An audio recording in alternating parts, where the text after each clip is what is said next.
Salut, je m'appelle Christina Baker. En aucun cas je ne devrais être en vie aujourd'hui. Je veux vous emmener un peu dans le voyage de mon histoire, là où ma vie a commencé. Je viens d'une famille brisée.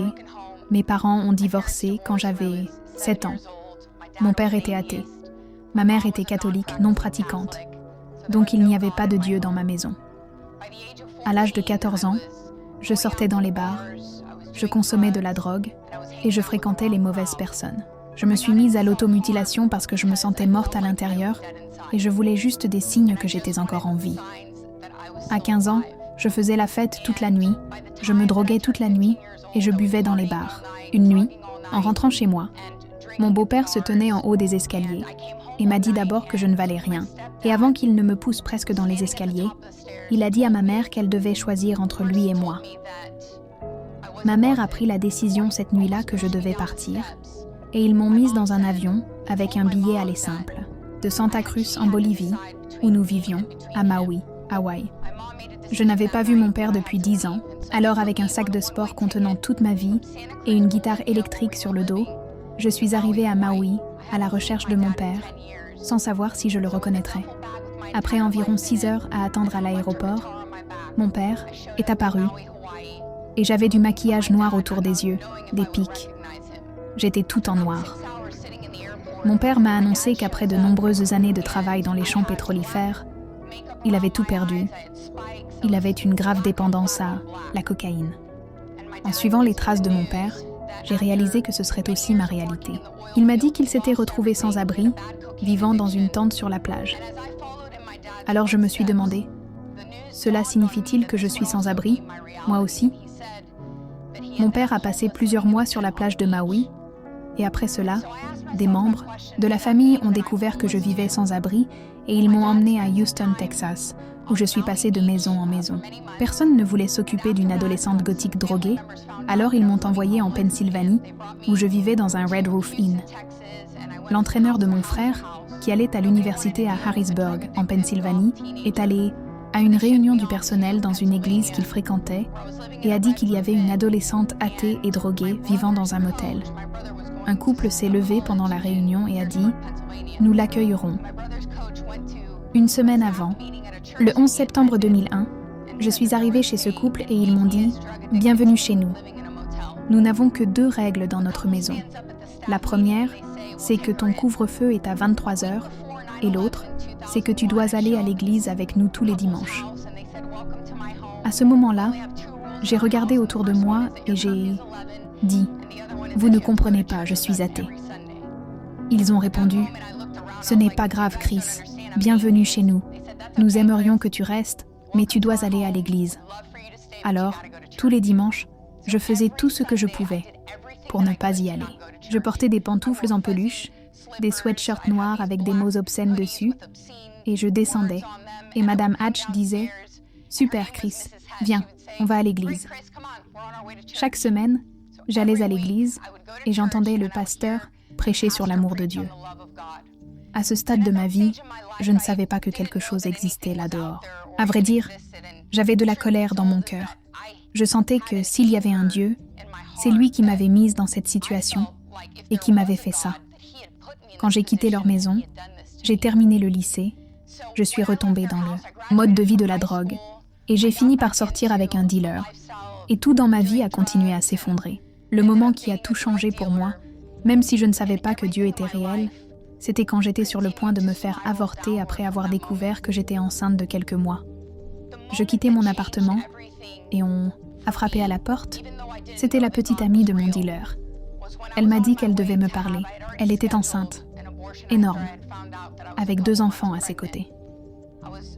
Nous sommes allés dans la salle de bain de mon appartement et elle a sorti un sac avec un dossier dedans.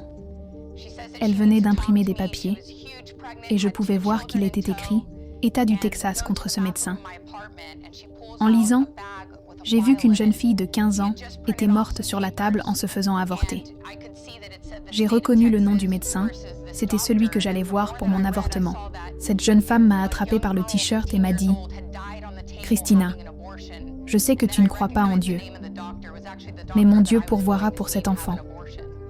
Je te demande de ne pas tuer cet enfant. » À ce stade de ma vie, je ne savais même pas que l'enfant qui vivait en moi était un enfant.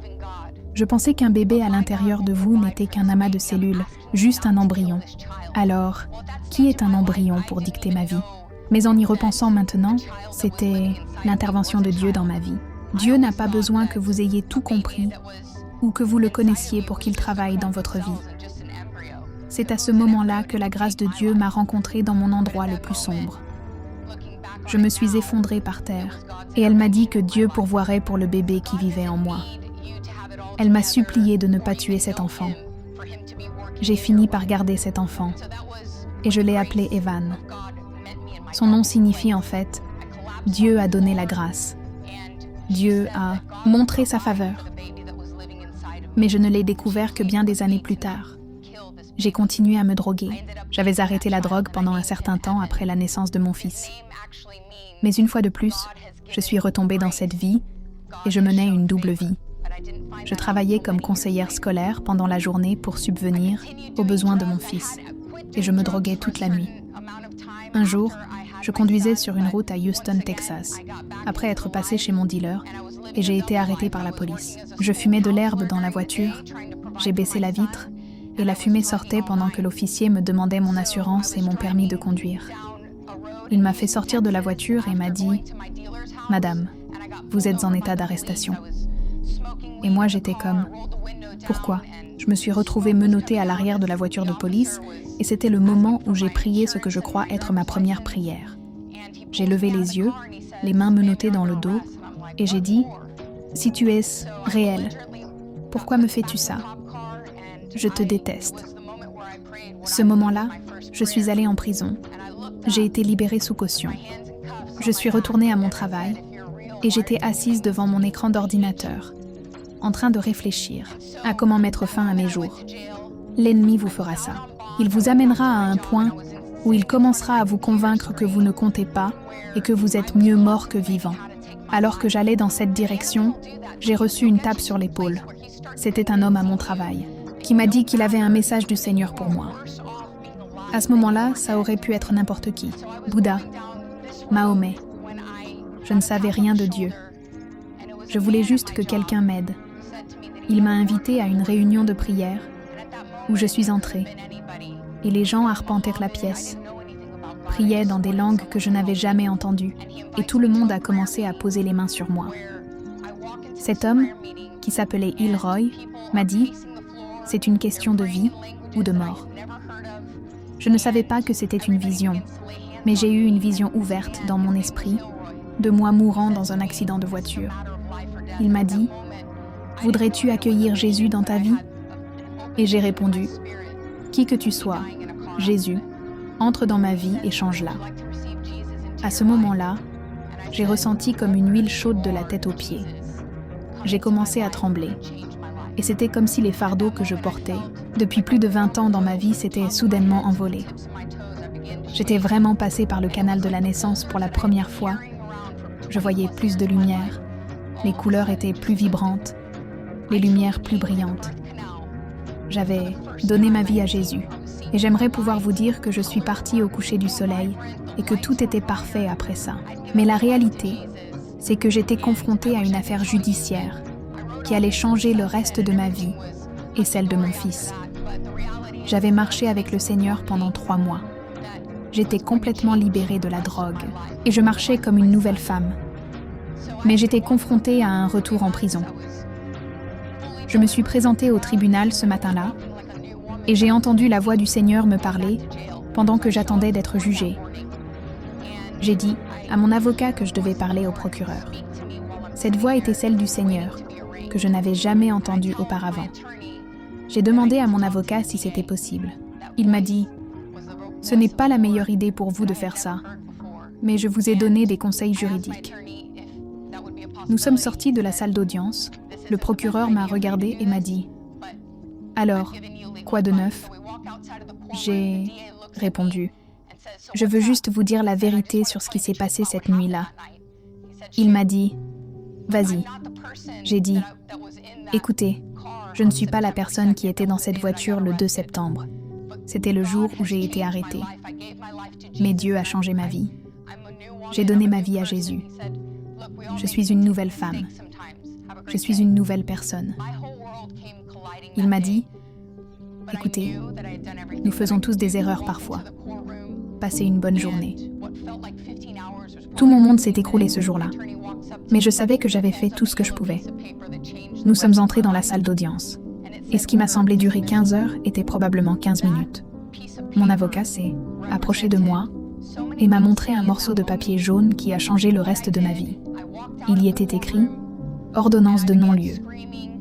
Ce morceau de papier représentait tellement de choses pour moi à ce moment-là. Je suis sortie de la salle d'audience et j'ai commencé à crier et à glorifier Dieu pour ce qu'il avait fait. C'était le moment où j'ai réalisé que j'avais entendu le message de la croix. Mais c'était la première fois où j'ai compris le message de la croix et le sang qu'il a versé pour ma vie. Il a payé un prix pour nous à la croix. Et même si j'aurais dû aller en prison et payer le prix, écoutez, j'avais commis le crime. J'aurais dû purger la peine. Mais à ce moment-là, Dieu a exonéré tout ce que j'avais fait et m'a laissé marcher comme une femme. Libre. J'ai entendu la voix du Seigneur une fois de plus à ce moment-là. Il m'a dit, « Vois-tu cette femme là-haut? Vois-tu ce juge? Je suis au-dessus du système judiciaire des États-Unis et j'ai été là toute ta vie. J'ai veillé sur toi toute ta vie, Christina. C'était mon moment de la femme au puits. Va et ne pêche plus. » C'était le moment où j'ai réalisé que j'étais libérée. Libre de vivre la vie qu'il avait payée pour que j'aie. Dieu m'a donné l'opportunité d'élever mon fils. Dieu m'a donné l'opportunité de marcher libre. Une nouvelle femme, libérée de la drogue, de l'alcool, de l'addiction, de tout ce qui m'avait enchaînée. Je crois aujourd'hui que Dieu veut faire cela dans votre vie. Le Seigneur veut vous donner une ardoise propre. Il veut renouveler la vision qu'il a placée dans votre cœur, il y a de nombreuses années pour vous, vos enfants et vos proches. Si Dieu a pu prendre cette adolescente gothique droguée et perdue, il peut faire de même pour vous et ceux que vous aimez. Je veux vous encourager avec cela aujourd'hui. Il y a tellement plus dans cette histoire. Dieu a écrit une histoire dans votre vie qu'il a pleinement l'intention d'accomplir.